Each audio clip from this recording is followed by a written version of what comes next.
This my 10th client hasn't combed her hair in 7 months.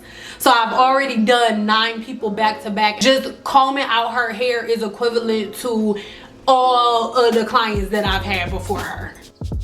I have a YouTube only flash sale going on right now. Just click the link in the description box below to get 45% off all of my ebooks with the code on your screen. Hello my loves, Cindy out here coming at you with another video, and in this video I want to talk about the 9 things that I wish I would have known before I started my career as a licensed cosmetologist. Before we get started, make sure you go ahead and subscribe here to my channel, and once you subscribe, be sure to click on that bell notification so you're notified every single time I post another video.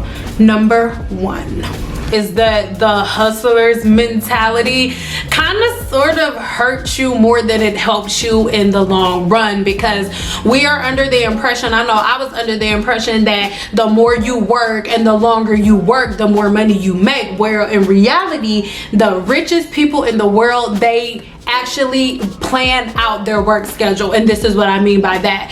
They'll have a couple of days out of the month that they like work super duper hard to create systems that work for them in their sleeps. I don't care how many clients you have, how dope you are, how views you have, how many views you have on YouTube. Even if you have a bunch of assistants, you can only do so many clients in a day. You can only do so many clients in a month, even if you have 5 or 6 assistants. But for example, an ebook or online course, you spend a couple of days, a month, however long it takes you to create the content, and then it keeps working for you as you sleep. I wish that I would have known that manual labor as a cosmetologist was not the only way to a bag. Number 2, I wish I would have known coming straight into the industry to set boundaries. Because we don't go into the industry setting boundaries, the customer is always right. We just run into all of these issues because there are no boundaries in the hair industry. You can call or text a hairstylist whenever you want to, and in my opinion, because it is this way, because consumers have no respect for the time of a stylist, most stylists don't have any respect for their clients. So what do I mean by that? It's a double-edged sword. How can you in one breath be mad that your cosmetologist won't show up on time for her appointment, but you call her at 3 o'clock in the morning to book your appointment, or you text her at 2 o'clock in the morning and she answered to book your appointment? So I mean, hey, how much professionalism do you want? Because you can't call the doctor's office at 2 o'clock in the morning and get an appointment. No, because they not that desperate for your money, or because they have a certain type of professional business that is set up. But when I was answering my phone at 1 o'clock in the morning, it was not because I was professional. It was because at that time, at the beginning of my career, I didn't set boundaries for my clients. And I'm like, I'm gonna answer the phone, because if I don't answer the phone, she'll go to somebody else. But that's the worst thing you can do, because once you keep doing that, you build a clientele full of people who are used to you moving and jumping whenever they say jump, how high, you know. But if you set boundaries walking in, then you never have to worry about that. They know off rip, okay, I can only call her or him between this time and this time, and after that they're not answering the phone. Or I can only book an appointment, I have a grace period. Like, I had rules, right? I had rules that I set into place, and because I set rules into place, I taught my clients how to treat me. I didn't let my clients dictate when they would come, who they would bring, what they would do when they got there, if they were able to add on extra services. No, I controlled everything. But it's something that I did later in my career, which made it harder for me. And if I knew then what I know now, I would have started off day 1 like that, because it's so much harder. I know it seems easy now and it's cool now, but when you really get on your shit and you want to switch everything over, you're gonna wish that you had listened to me. So just listen now. Number 3, being for everybody. Now, when you come into the hair industry, when you first graduate cosmetology school, you want to do everybody's hair. Every second of the day, every hour of the day, you want to do everybody's hair. But the reality of it is you are not for everybody. And guess what? You may not be able to do every style. The best braider walking the face of this earth may not be able to do a silk press. And the best silk press artist in the world may not be able to do certain type of braids. Me. Hello. Me. Pick me. I need you to understand that I wish I would have known that I could pick a specialty and then that could be it. So many times in the cosmetology field, you're like, okay, I'm gonna do everything, and whatever hits first is, you know, what I'm gonna go with. No, because then you just end up putting your hands in all of these different pots, but you don't master anything. You don't have a brand. You don't have anything specifically that you're known for. Now, granted, you could get off doing everything, but to me, it's just a harder path to follow when you are trying to follow a fad, because most people who do everything are not doing everything because they love everything. Most people are doing everything because they want to try to appeal to everybody and go viral. But the reality of it is, if you pick, and not saying, oh, you can only do one thing in the industry, but if I would have known that I could have just like off rip, because obviously I got there at the end, but if I would have known from jump that it was okay for me just to specialize in natural hair and not do weaves, or it's okay for you to just specialize in weaves and not do natural hair, or it's okay for you to only specialize in relaxers and not do natural hair, there's nothing wrong with that. Let's talk about doctors. You have a doctor, but there are doctors with for every part of the body. Just because you have a cosmetology license does not mean that you have to do every portion of the cosmetology field. Just like a doctor, you have a brain surgeon, you have an eye surgeon, you have all of these different surgeons, but a brain surgeon isn't necessarily knowing all of the things that a heart surgeon knows, because that's not their specialty. It's okay to have a specialty. I wish I would have known that. Number 4, which goes into number 3, I wish that I would have focused on myself instead of focusing on the industry and what everybody else was paying attention to, because at the end of the day, by the time something goes viral online, there's already somebody with their hand in it or somebody with their pocket in it. Not saying that you can't get into it, but I at first was fighting so much to recreate viral things or to do my version of different viral things within that niche that I was in, until I started to see that everybody was just copying each other and nobody was doing anything new. And it was this constant pattern of copying, and then once so many people were on the bandwagon, then consumers got tired of seeing something, and then the next thing you know, brands went too far with it, and then boom, it's discontinued, something else comes out and everybody's hopping on that, and there's just this continued cycle of just following fads. I didn't learn it, but I wish I would have learned first hand, like before even getting into cosmetology school, before trying anything on social media, that people are literally just all copying each other. Everybody sees one thing, ooh blue, and then everybody makes their own version of ooh blue, you know. But I was like, okay, what if I just create something completely different outside of the box and let other people mimic this? Or, you know, just figuring out what that one thing is that nobody else was doing and see what I was drawn to. Studying myself. I wish I would have done that from the beginning. Number 5, listening to my body. Oh my God, if you are a cosmetologist, hairstylist, braider, barber, anybody, nail tech who works doing physical labor, oh my God, like I wish I would have learned to listen to my body, because now I've gotten to a place where I am struggling to get my body out of autopilot, because I worked so hard like doing hair, and I will work so hard. My first client will be at 6 o'clock in the morning, and my last client will leave at 10 sometimes. So when I got tired, or let's say I would have 9 clients back to back, and then my 10th client, it was always like this: my 10th client hasn't combed her hair in 7 months. So I've already done 9 people back to back, and my very last client has not combed her hair in 6-7 months. So just combing out her hair is equivalent to all of the clients that I've had before her, you know, but not listening to my body and just being, and not saying no, like I can't, I'm sorry, my policy and procedures say your hair needs to be combed out. My body cannot physically do this. I would still do it, because if I didn't do it, I would get a negative review, or I would have to have an argument with somebody. So instead of the drama, I would just be like, okay. And I would literally, and I would be like, okay, let me go to the bathroom real quick, and I would like throw water on my face and look in the mirror and like, you can do it, autopilot, auto. And I would literally like cut a certain part of my brain off and then just go, and I wouldn't feel it. People would be like, oh my God, you've been doing hair, it's 11 o'clock, but I would literally cut my emotions off. I would cut my nerves off. I don't even know how to explain it. If you know, leave it in the description, leave it in the comments, comment if you know what I mean.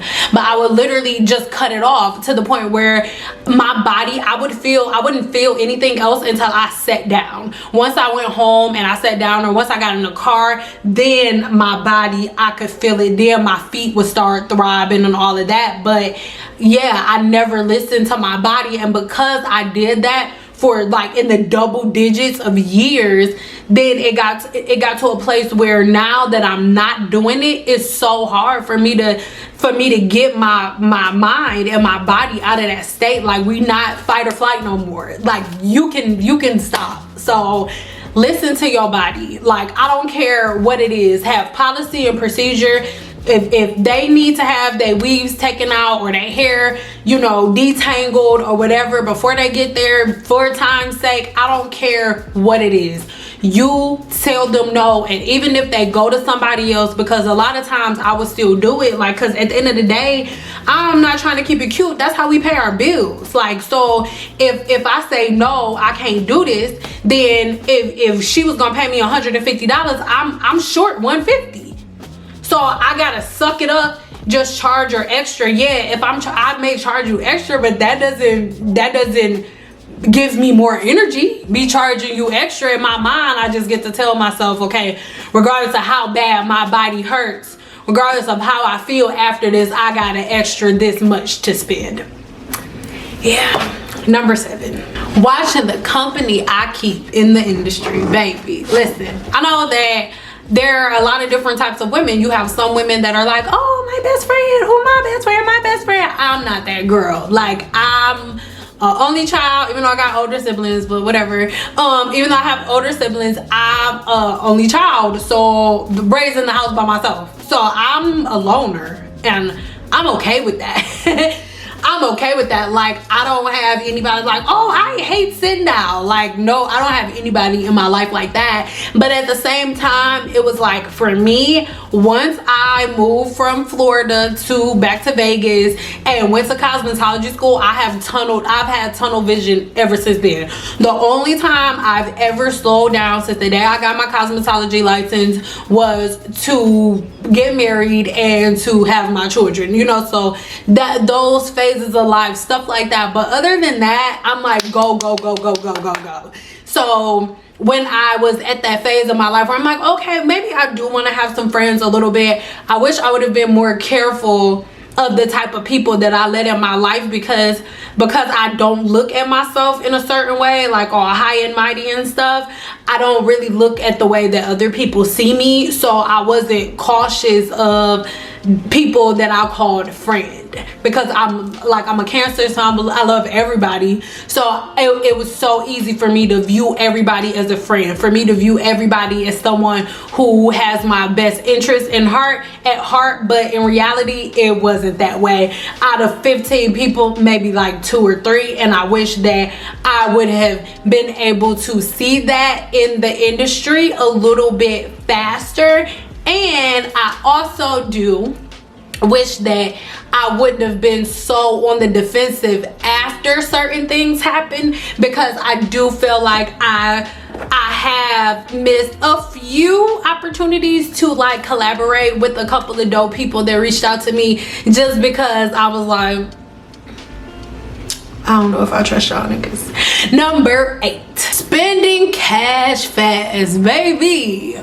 when you are a licensed cosmetologist, money comes in and out of your hands so fast, especially if you work in cash. Baby girl, give me cash. I don't got no time for you swiping your card and trying to do a cash back. Give me that. Give me cash. If you got a problem, you want to file a dispute, you come up here to my face and we talk about it, because no. Okay, so but because you make cash money so fast, you can spend it equally as fast. And the way that I spend money as a cosmetologist, baby, if you really do the math, right, as much money as we make in a week, as much money as you make in a day, I was getting Starbucks every morning, so that's $40 every morning. And then I was eating lunch out. I never took my lunch, I'm just being real. I would eat lunch out, and so that's at least $20. And then I was eating dinner out every night because I rarely had enough energy to cook, so that is at least $100 a day on food, 6 days a week.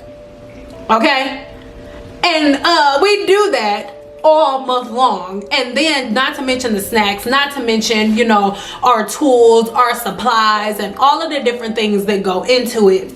I wish that I would have known how credit cards worked. I wish I would have known how credit worked. I wish I would have known how rich people get rich. And I wish I would have known the concept that I know now, how rich people do not spend their money. Rich people get rich off credit. And I wish that I would have known what I know now about money and had the type of education about money that I do now when I was at the beginning of my hair career. Because if I did, I would have used credit in a completely different way. I would have budgeted my money in a completely different way. I would have taken my lunch. I would have really paid attention to the type of money that I spend, because when you do the math, just booth rent alone, the average hairstylist, especially if they have a private studio, the minimum at a solo salon is $280 a week for a small room. That's more money than most people pay for they rent at home.